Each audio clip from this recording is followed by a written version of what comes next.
Okay, sure. So I've shown this kind of app before, and for those that have seen some of my previous videos, if you click on one of these labels, you go to a specific outcrop, and that's still the case. But we've kind of updated and moved forward a little bit. This is kind of almost the second iteration of this particular app. And the reason being is that there's a couple of extra widgets that I've actually added to this to explore more of the geological library that exists on the web, accessible through the USGS and NASA. So firstly, if we go to the most recent earthquakes that have happened, so here's the Earth now, taking away the surface, we've just left the plate boundaries.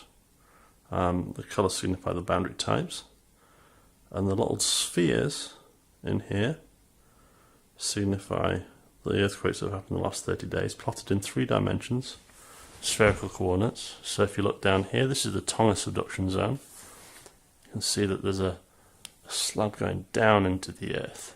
And these colours signify, of the spheres, they signify the depth of the earthquake, the size, the magnitude. You can see the most recent large earthquakes around Papua New Guinea. You can go up to the Aleutians. We can bring it down to South America. We've gone upside down. There's South America. Again, there's a big earthquake in Bolivia. Quite deep, that one. And so we can start accessing these online databases that exist already out there. Now I've put the inner core and the outer core in at the right locations as well. We have things like tomographic models, hotspot locations, all these sort of jazz in the future. Let's go back to the main menu. Moving on. So this image of the Earth right here is kind of generic. It's a composite of lots and lots of images. And also you can see the seafloor, so taking away the ocean surface, and you can actually see the mid-Atlantic ridge going up and down there, seamounts, things like that. But what about the most recent satellite imagery?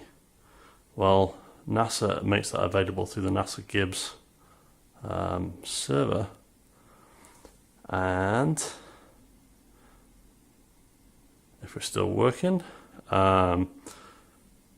what that does is allows us access to the most recent satellite imagery, like this one, which comes off the Suomi satellite, and this is actually the Earth as it appeared yesterday.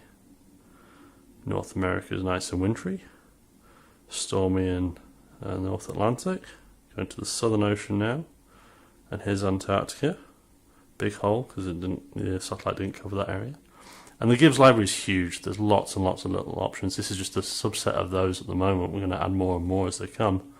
But we can actually do sort of more regional data sets, like a polar data set, such as ice velocity in Antarctica, plotted up, overlay it on the image.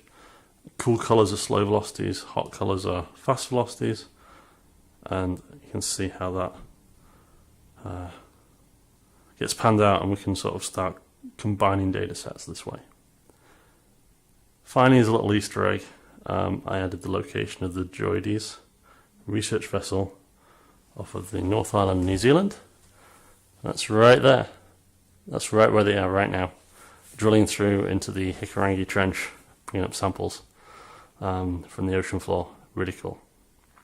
All right.